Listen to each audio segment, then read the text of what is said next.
하고 사랑받는 자처럼 이렇게 말씀합니다. 하나님이 택하시고 그래서 거룩하고 사랑받는 자처럼 우리가 살아야 한다는 사실을 우리에게 말씀을 통해 가르쳐 주고 있습니다. 하나님께서 택하셨으니까, 하나님께서 택하셔서 우리를 거룩하게 하고 우리를 사랑하는 사람이 사랑하셨으니까 그러한 하나님의 선택과 구별하심과 사랑받는 사람처럼 우리가 세상을 살아야 한다는 것입니다. 그래서 하나님께서 선택하셔서 다른 사람들과 구별하여 사랑함을 받는 사람들이 세상을 살아가는 방법이 무엇인가 하는 것을 오늘 본문은 우리에게 가르쳐 줍니다. 여기 본문에서 말하는 선택이라고 하는 말은 아무 조건 없이 선택했다는 그런 의미입니다. 무슨 조건을 있어서 선택했다는 게 아니고 아무 조건 없이 자격이 있어서 선택받은 것이 아니라 아무 조건 없이 그냥 뽑았다는 것입니다.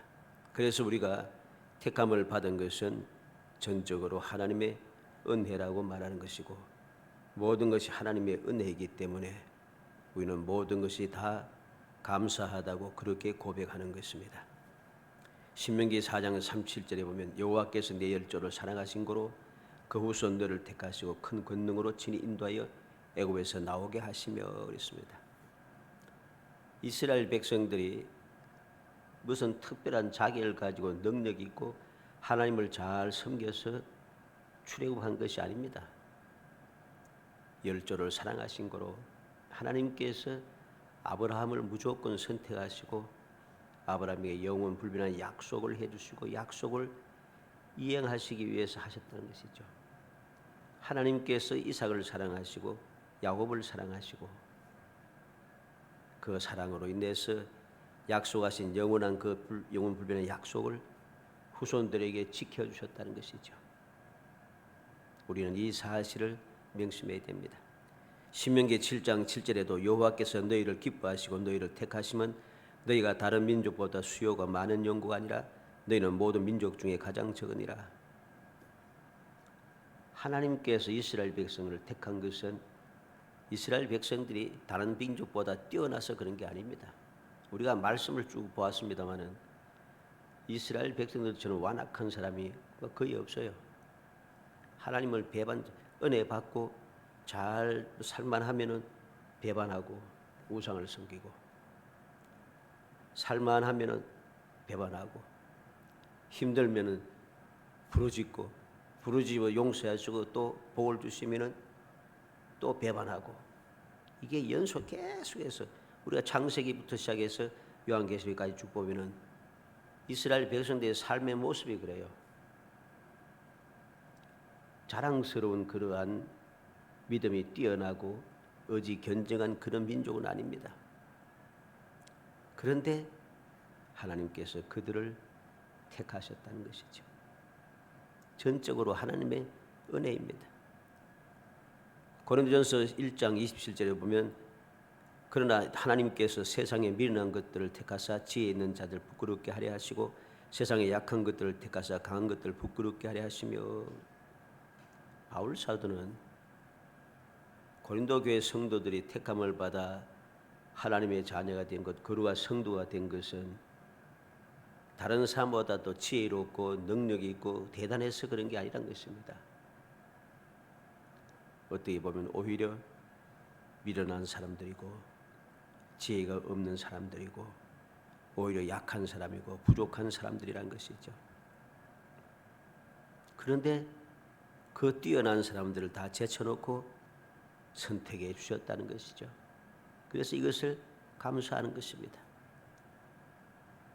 이렇게 선택을 받았으니까 무조건적인 주님의 사랑에 의하여 내가 선택받아 하나님의 자녀가 되었으니까 우리는 어떻게 살아야 되는가?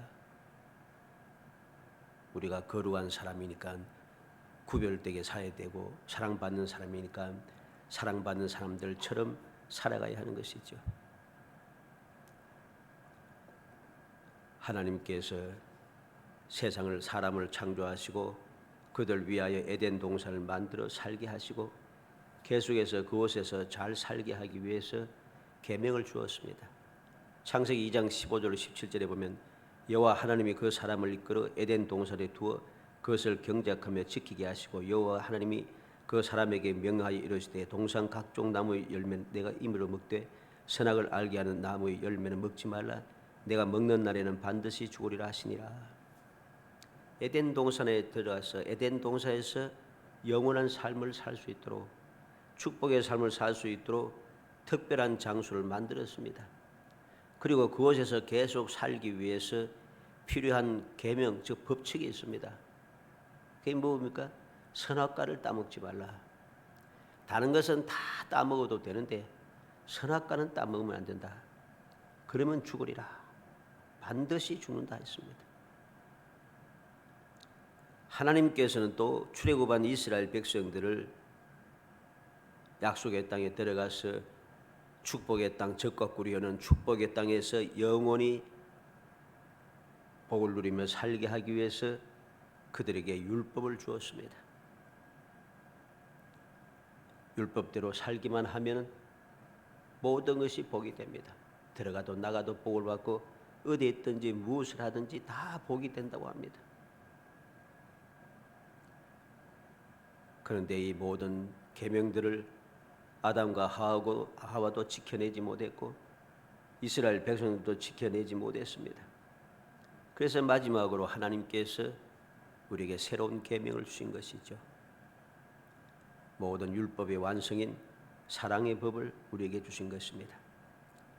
그래서 택하신 하나님의 자녀이라면 그 법에 따라야 하는 것입니다. 12절에 그러므로 너희는 하나님의 택하신 거룩하고 사랑하신 자처럼 긍휼과 자비와 겸손과 온유와 오래 참음을 얻고 누가 네게 힘을 서로 용납하여 피차 용서하되 주께서 너희를 용서하신 것 같이 너희도 그리하고 이 모든 그 위에 사랑을 더하라.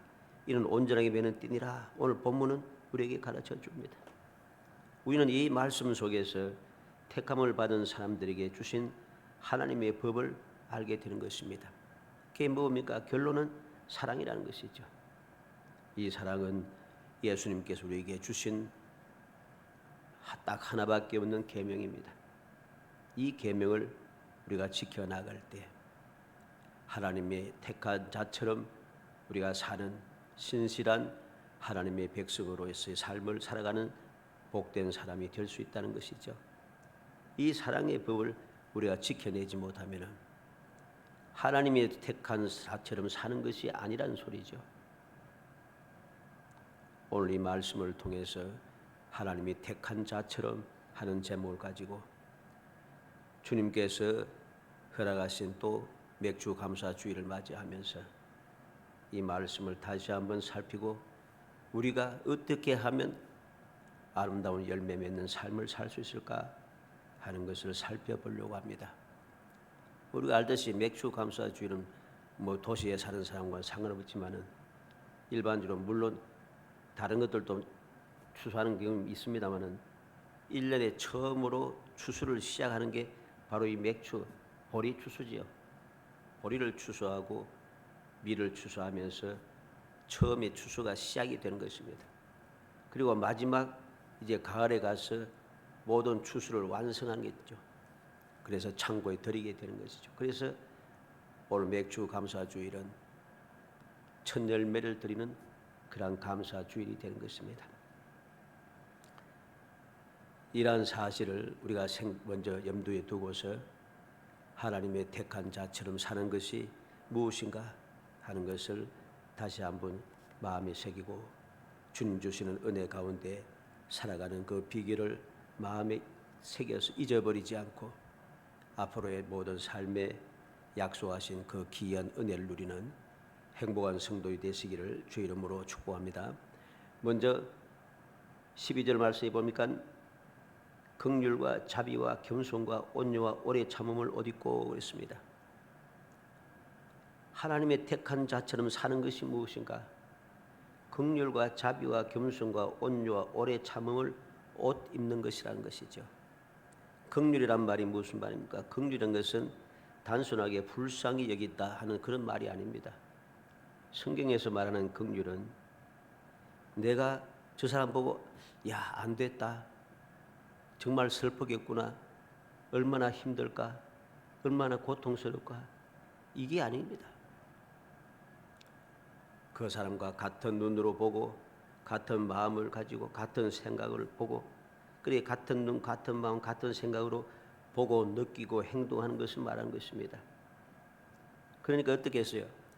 그 사람이 힘든 것을 그냥 힘들겠다 이게 아니고 그 사람과 같은 그 힘듦과 고통을 느낀다는 것이죠. 내가 올바르게 안다는 것이죠. 그게 긍휼함입니다. 예수님께서 하나님께서 우리와 같은 그러한 고통과 슬픔과 괴로움과 여러 가지 억압과 불쌍히 있고 원통함과 이 모든 것을 아시기 위해서 인간의 몸을 입고 오셨잖아요. 인간의 몸을 입고 오셔서 인간의 몸을 입고 인간의 눈으로 보고 인간의 몸으로 체험하고 인간의 그 모든 삶을 그대로 체험하면서 인간의 모든 고통과 모든 힘든 것을 다 친히 체험한 것이죠. 그리고 그 모든 것을 다 감당하시고 십자가에 달려 돌아가신 것이죠. 이게 긍휼입니다. 하나님의 택한 자처럼 사는 것은 이러한 긍휼의 마음을 가지고 있어야 한다는 것이죠. 그리고 자비라고 했습니다. 자비는 성격이 인자하다는 것이죠.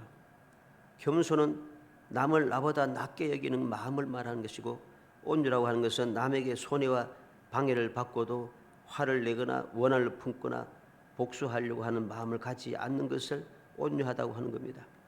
오래 참음이란 것은 괴로움과 시련으로 인해서 낙심하거나 변절하지 않고 남이 나를 해코지하거나 배은망덕해도 변함없이 믿음을 지키는 것, 변함없이 신앙생활을 끝까지 이어가는 것, 이게 바로 오래 참는다는 말의 뜻이 됩니다. 옷 입고 그랬습니다. 옷 입는다는 것은 항상 변함없는 신앙생활을 계속해서 이어간다는 것이죠. 내가 옷을 입은 것처럼 어떠한 삶을 어떠한 주위에 무슨 일이 생겨도 우리의 환경과 상황이 어떻게 변하든지 상관없이 옷을 입고 있듯이 우리의 삶은 변함없이 쭉 계속 이어진다는 것입니다. 히브리서 12장 2절에 보면 믿음의 주요 또 온전하게 하신 예수를 바라보자. 그는 그 앞에 있는 기쁨을 위하여 십자가를 참으사 부끄러움을 개의치 아니하시더니 하나님 보좌 우편에 앉으셨느니라. 예수님께서 바로 그러한 삶을 사셨어요. 주님께서 이 땅에 오셔서 바로 그러한 삶을 사셨다는 거죠. 그래서 우리의 믿음의 주 대신 또 우리를 온전케 하시는 예수를 바라보며 살아가면은 우리는 제대로 된 하나님이 택한 자처럼 살아가는 사람이라고 말할 수 있게 되는 것이죠. 요한계시록 19장 8절에 보면 그에게 빛나고 깨끗한 세마포옷을 입도록 허락하셨으니 이 세마포옷은 성도들의 옳은 행실로다. 빛나고 깨끗한 세마포옷을 입도록 허락을 받았는데 이 옷이 무슨 옷인가? 성도들의 옳은 행실이라. 다시 말해서 주님을 닮아가는 삶을 사는 거죠. 긍휼과 자비와 온유와 오래 참음과 그리고 거룩함을 이 오래 참음으로 옷을 입으면서 주님을 본받는 삶을 그대로 살아갈 때 비로소 우리는 택한 사람처럼 살아가는 진정한 그리스도인이라고 말할 수 있는 것입니다. 두 번째로는 13절에 보니까 누가 누구에게 불만이 있거든 서로 용납하여 피차 용서하되 주께서 너희를 용서하신 같이 너희도 그리하고 그랬습니다. 불만이 있거든 서로 용납하라. 억울한 마음, 원통한 마음, 다툴 수밖에 없는 그런 일들이 서로 간에 생겼을 때 어떻게 해야 되는가? 서로 용납하라는 것입니다. 서로 용납하라.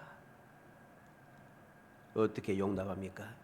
피차 용서하면서 용납하라는 것이죠. 어떻게 용서합니까? 예수 그리스도께서 주께서 너희를 용서하신 것 같이 주님께서 나를 용서하신 것처럼 나도 용서하면서 용납하라는 것이죠. 오늘 본문 23절의 이 말은 용납하고 용서하라고 하는 이 말은 무슨 말인가 하면 앞에서 바로 12절에서 말했던 다섯 가지 그 모든 덕목을 실제로 실천하는 것을 말하는 겁니다. 겸손과 온유와 오래 참음을라고 하는 것은 바로 용납한다는 의미이죠. 그리고 긍휼과 자비를 증거하는 것은 용서한다는 것입니다. 서로 용납하고 서로 용서하는 것. 어떻게 하면 용납할 수 있습니까? 겸손함과 온유함과 오래 참음을 가지고 있으면 용납이 되는 것이죠. 어떻게 하면 용서가 됩니까? 긍휼의 마음과 자비의 마음을 가지고 있으면 용서가 되는 것입니다. 왜? 주님께서 바로 그 긍휼하신 마음과 온유하고 겸손한 마음을 가지고 계신 분이기 때문에 우리가 주님을 닮게 되면 저절로 용납하고 용서가 된다는 것이죠. 갈라디아 6장 1절로 2절에 형제들아 사람이 만일 무슨 범죄한 일이 드러나거든 신령한 너희는 온유한 심령으로 그러한 자를 바로잡고 너 자신을 살펴보아 너도 시험을 받을까 두려워하라. 너희가 짐을 서로 지라. 그리하여 그리스도의 법을 성취하라 그랬습니다. 무슨 범죄한 일이 드러나거든 온유한 심령으로 그러한 자들 바로잡고 자신을 살피고 나도 시험 받지 않을까 두려워하면서 조심하라는 것이죠. 그리고 서로 간에 짐을 서로 지라고 합니다. 그래야지 시험에 들지 않을 수 있다는 거죠. 모든 무거운 짐을 서로 나누어 지게 되니까 모든 것을 하나 혼자서 지게 되면은 힘들고 견디기 힘들 텐데 서로 다 나누어서 지게 되니까 모든 것을 쉽게 넉넉하게 모든 것을 감당해낼 수 있다는 것입니다. 주께서 너희를 용서하신 같이 너희도 그리하고 주님께서 친히 이 땅에 오셔서 십자가에 달려 죽으심으로 희생 제물이 되고 우리의 죄값을 다 담당하시면서까지 우리를 용서하신 분입니다. 내가 예수를 믿는 사람이 되었으니 이러한 사랑을 입어서 예수 믿는 사람이 되었으니 나도 내게 이러한 사랑을 베풀어 주신 주님을 생각하며 주님의 사랑으로 사랑하며 살아가는 것, 이게 올바른 것이죠. 이게 바로 택함 받은 사람처럼 살아가는 것입니다. 세 번째로 택한 사람처럼 살아가는 게 무엇입니까? 사랑을 더하는 것이죠. 14절에 이 모든 것 위에 사랑을 더하라. 이는 온전하게 매는 띠니라. 이 모든 결론은 이제 결국은 사랑이라는 것입니다. 12절에 나타난 5가지 덕목에 더하여서 모든 덕목의 그 근본인 사랑에 대하여서 우리에게 가르쳐 주는 것입니다. 사랑이 무엇입니까? 온전하게 매는 띠라고 했습니다. 왜 사랑의 띠를 띠어야 됩니까? 온전하게 맬 수 있는 유일한 띠가 되기 때문입니다. 여러 가지 많은 문제가 많은 사람들끼리 온전하게 사람들 하나로 묶어서 하나 되고 화목하게 할 수 있는 유일한 방법이 무엇인가? 주님의 사랑밖에 없어요. 사랑 말고는 내가 아무리 참고 내가 아무리 인내하려고 해도 온전하게 끝까지 인내하고 끝까지 참아낼 수가 없습니다. 사람은 어느 순간까지 참다가 더 이상 견디지 못해서 화가 폭발하지 않아요? 어느 정도 참다가 참지 못해서 그냥 뛰쳐나가지 않습니까?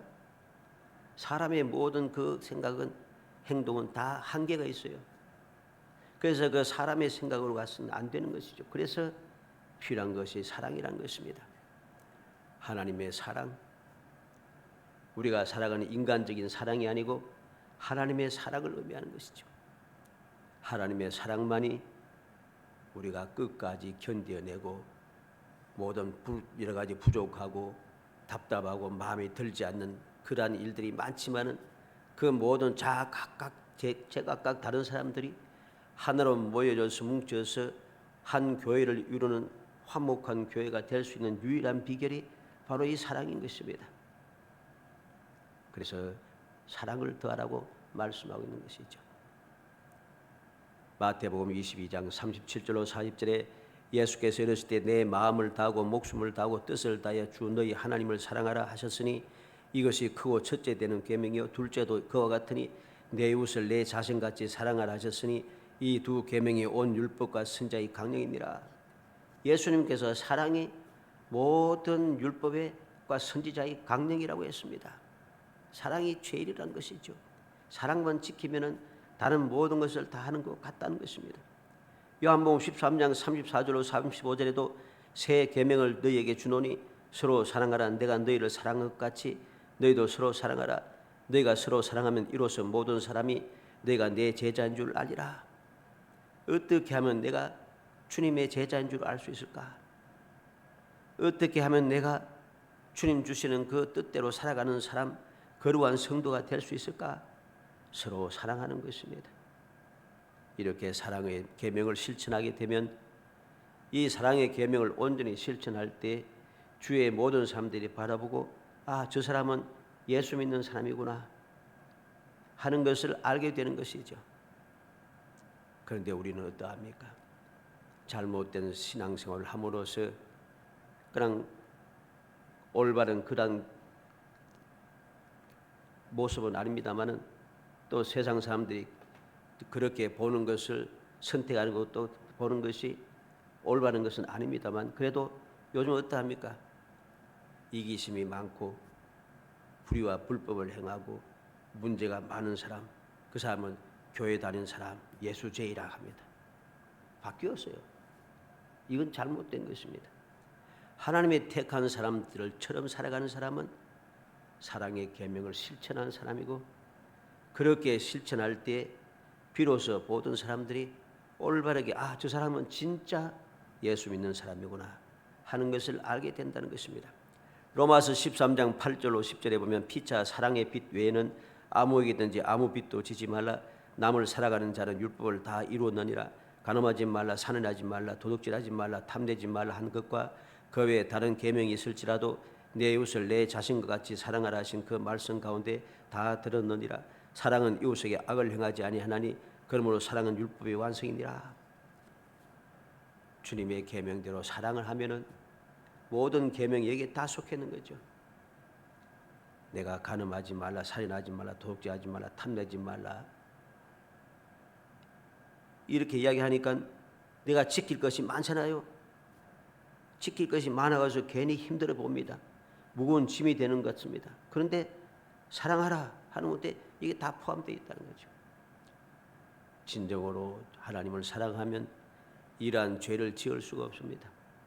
진정으로 내가 사랑하면은 이웃을 그렇게 해칠 수가 없다는 것이죠. 사랑 안에 모든 율법이 완성되어져 있다는 사실을 우리는 다시 한번 생각해야 됩니다. 그래서 사랑을 더하라고 말했습니다. 이 모든 것 위에 사랑을 더하라. 왜? 사랑만이 온전하게 매는 유일한 띠가 되기 때문인 것입니다. 사랑하는 성도 여러분, 이 아침에 우리는 주님의 택함 받은 자처럼 살아가고 있는지 우리의 신앙생활을 다시 한번 살펴봐야겠습니다. 어떻게 하면 주님 약속하신 은혜를 누리는 축복의 삶, 행복한 삶을 살 수 있는지 다시 한번 마음에 새겨야 되겠습니다. 오직 한 가지, 하나님이 택한 자처럼 내가 살아가면 됩니다. 하나님께서 나를 택하신 자처럼, 주님께서 나를 죄를 용서하시고 나를 구원하신 것처럼, 성령께서 보혜사 성이 나를 도와주시고 끊임없이 역사하시는 처럼, 은혜를 받은 사람처럼 그렇게 살아가면은 우리는 반드시 약속된 은혜를 누리는 축복의 사람이 되고 주님께서 약속하신 열매를 우리는 끊임없이 누리게 됩니다. 그 말씀 사람 택한 사처럼 살아가게 되면은 열매가 거두어지기 시작하는데 이 열매가 어떻게까지 어떤 축복이 이루어지는가? 추수가 끝날 때까지, 다음 추수가 돌아올 때까지 그 축복의 열매가 계속 이어진다는 거죠. 이게 바로 주님 주시는 은혜를 누리는 택한 자처럼 살아가는 방식인 것입니다. 어찌하든지 우리 모든 성도들이 이 놀라운 주님의 사랑의 역사를 기억하고 영원 불변한 약속의 말씀을 마음에 새겨서 택함 받은 자처럼, 예수 믿는 사람처럼, 하나님의 사랑받은 사람처럼 그렇게 올바르게 신앙생활하여서 이 세상을 살아가는 동안에 우리의 신앙생활이 결코 낙심이 되거나 근심 걱정이 되거나 두려움이 되거나 원통함이 되거나 하지 않고 항상 기뻐하는 삶, 무엇이든지 기도할 수 있는 사람, 범사가 감사한 사람, 그래서 영원히 행복한 복된 성도들이 되시기를 주의 이름으로 축복합니다. 은혜 감사합니다. 사랑하여 주셔서 택하여 주시고 택한 저희들로 하여금 주님의 은혜를 기억하게 하시사 주님의 택한 사람처럼 살아갈 수 있도록 저희에게 길을 열어주시고 기회를 주시고 자격을 주시며 방법을 일깨워 주심을 감사합니다. 주님께서 우리에게 허락하신 그 귀한 축복을 기억하고 은혜를 잊어버리지 않고 감사 감격하며 항상 택함 받은 자처럼 살아가는 저희들이 되게 하셔서 이 세상 살아간 동안 주님 앞에 설 때까지 날마다 저희들의 삶이 복된 삶이 되고 승리의 삶이 되고 행복한 삶이 될 수 있도록 은혜 주시기를 간절히 소원하옵고 예수님의 이름으로 기도합나이다. 아멘.